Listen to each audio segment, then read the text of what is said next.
नमस्कार दोस्तों, स्वागत है आपका आपके अपने YouTube चैनल दीपक रचित कथा में। दोस्तों, सीता हरण की कहानी तो सब कोई जानता है, लेकिन इसके पीछे का कारण कोई नहीं जानता कि महाराज दशरथ की एक गलती के कारण हुआ था माता सीता का हरण। अगर महाराज दशरथ इतनी बड़ी भूल नहीं करते तो शायद माता सीता का हरण नहीं हो पाता, जिस भूल के कारण माता सीता को ये सब भोगना पड़ा।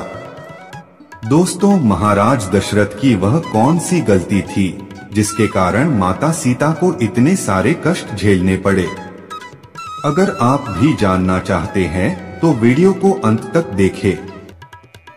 दोस्तों, रामायण की कथा तो आप सभी ने सुनी या पढ़ी होगी, जिसमें श्री राम और माता सीता के जीवन से जुड़े पहलुओं को दिखाया गया है।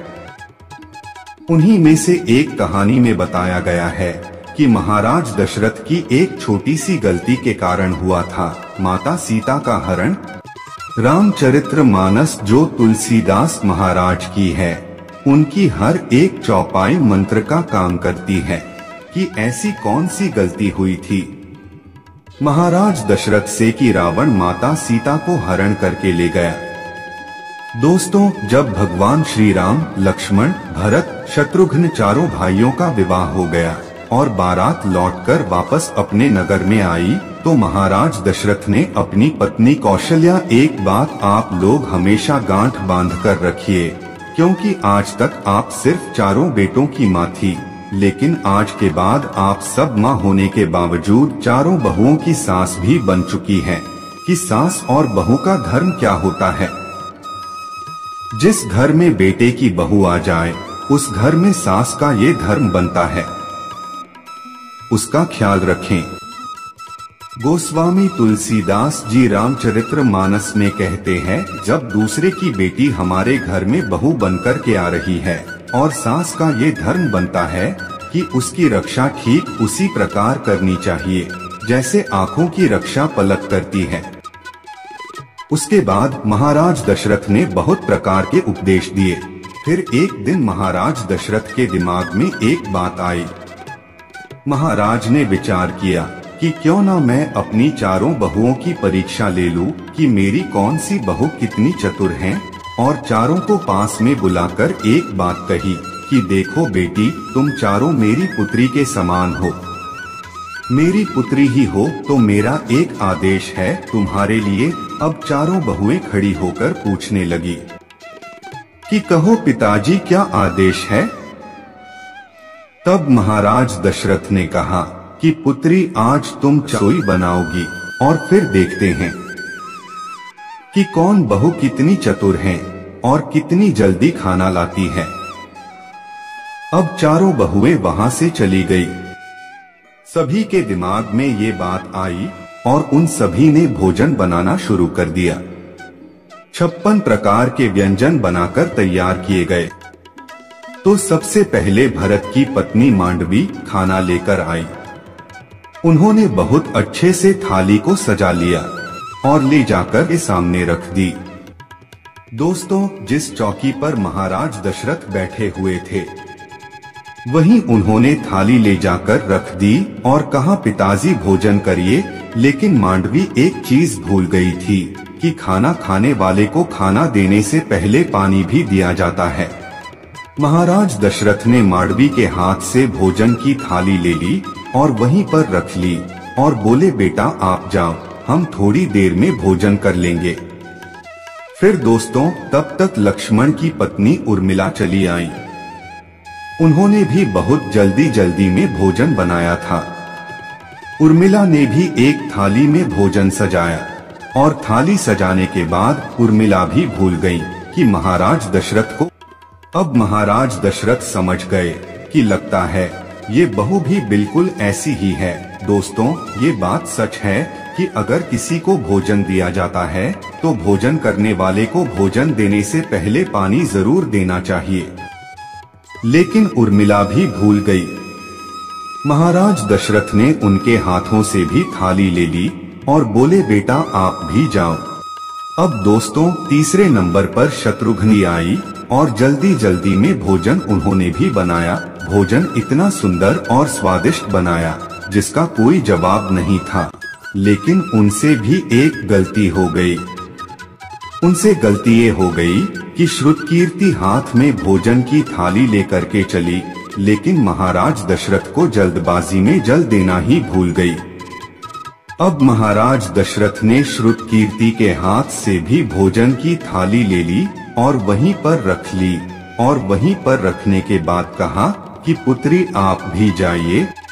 तीनों थाली रखी है, भरत की पत्नी की, लक्ष्मण की पत्नी की और शत्रुघ्न की पत्नी की, लेकिन महाराज दशरथ ने किसी में से एक दिया।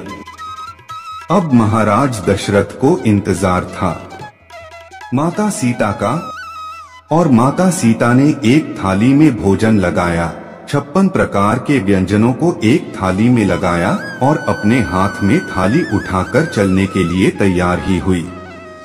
तब तक माता सीता को ध्यान में आ गया कि किसी को भोजन देते हैं तो भोजन देने से पहले पानी दिया जाता है। अब माता सीता ने विचार किया कि मुझे तो पहले से ही इतनी देर हो गई है और मेरी तीनों बहनें ससुर के पास भोजन लेकर पहुंच गई होगी, मेरे पिताजी मेरे बारे में क्या सोचेंगे।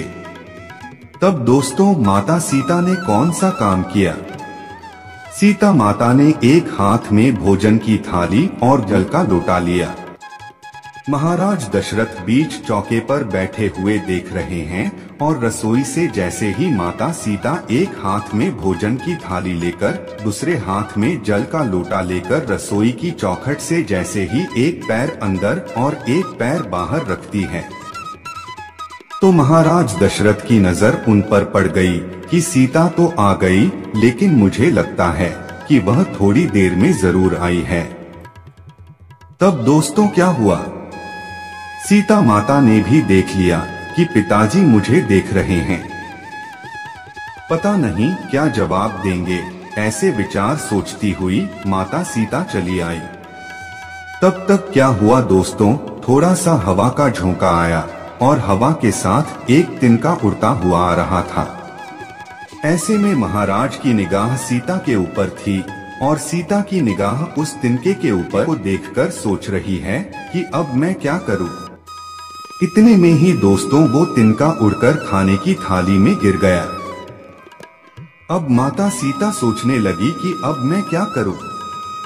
अगर ये थाली पिताजी को दूंगी तो पिताजी कहेंगे कि ये कितनी पागल है, ये तिनका पता नहीं कहां से उड़कर आया है और भोजन अशुद्ध हो गया है। और अगर मैं वापस जाती हूँ तो पिताजी कहेंगे कि एक तो ये आई इतनी देर से और अब पता नहीं क्या भूल गई है कि दोबारा लेने गई है।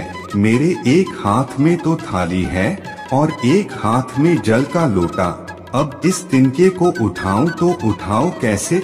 पहले सभी की दृष्टि में इतना तेज होता था जैसे भगवान भोलेनाथ बाबा ने अपने तीसरे नेत्र की दृष्टि को कामदेव के ऊपर डाल दिया था, तो कामदेव को जलाकर राख कर दिया था। अब दोस्तों महाराज दशरथ ने अपनी आंखों से ये सब देख लिया। अब महाराज दशरथ के सामने माता सीता ने जाकर के जल का लोटा रखा में लेकर के पिताजी की तरफ की और बोली, पिताजी भोजन करो। महाराज दशरथ ने थाली हाथ में ले ली और थाली हाथ में लेकर थाली को रख दिया। तब महाराज दशरथ से माता सीता ने कहा, पिताजी कोई गलती हो गई है, मुझसे आप भोजन क्यों नहीं कर रहे हैं। तो महाराज दशरथ ने कहा, पुत्री सीता मैं तेरे हाथ का भोजन नहीं करूंगा। तब महाराज दशरथ ने कहा, पुत्री मैं तुम्हारे हाथ का भोजन नहीं कर सकता। माता सीता ने कहा, क्यों नहीं करेंगे पिताजी। तब महाराज दशरथ ने कहा, पुत्री मैं तुम्हारे हाथ का भोजन तब तक नहीं करूंगा जब तक तुम मुझे एक वचन नहीं दोगी। माता सीता ने कहा, आप जो कहेंगे, जो वचन मुझसे दूंगी, लेकिन पहले अब भोजन कीजिए। महाराज दशरथ ने कहा, पुत्री तेरे हाथ का भोजन तो कर लूंगा, लेकिन मैं यह वचन लेना चाहता हूँ कि तू आज इसी समय मेरे सामने खड़े होकर ये एक प्रतिज्ञा कर। सीता माता ने पूछा, कौन सी प्रतिज्ञा। तो आज तुम मुझे वचन दें कि तू आज के बाद कभी भी किसी के ऊपर अपनी दृष्टि नहीं डालेगी। माता सीता उसी समय अपने ससुर महाराज को यह वचन देती है कि पिताजी आप चिंता न करिए, अगर आप ऐसा ही सोचते हैं तो मैं ये वचन देती हूँ। अच्छा दोस्तों, अब सवाल आता है कि महाराज दशरथ ने वचन लिया ही क्यों? महाराज दशरथ समझते थे कि मेरे सबसे बड़े वो थोड़े सुशील सज्जन हैं, तो अगर किसी दिन पति पत्नी में कोई अनबन हो गई और अगर सीता को क्रोध आ गया तो क्रोध में आकर आंखों की दृष्टि को अगर मेरे पुत्र के ऊपर डाल दिया तो मेरे 3 ही पुत्र रह जाएंगे। तो दोस्तों, जिस समय माता सीता लंका में थी रावण के यहाँ, तो जब दोस्तों रावण सीता को धमका रहा होता था, एक बार मेरी तरफ देख, तो माता सीता एक तिनके की तरफ देखकर सोचती हैं कि अरे तिनके, अगर उस दिन तू मेरा बैरी ना हुआ होता, मेरे पिता समान ससुर मुझसे ये वचन ना लेते, तो शायद आज ये रावण मुझे ना धमका रहा होता, इसे मैं कब का जलाकर राख बना देती। तो दोस्तों, महाराज दशरथ की इस गलती के कारण सीता जी रावण की कैद से खुद को मुक्त नहीं करवा सकी।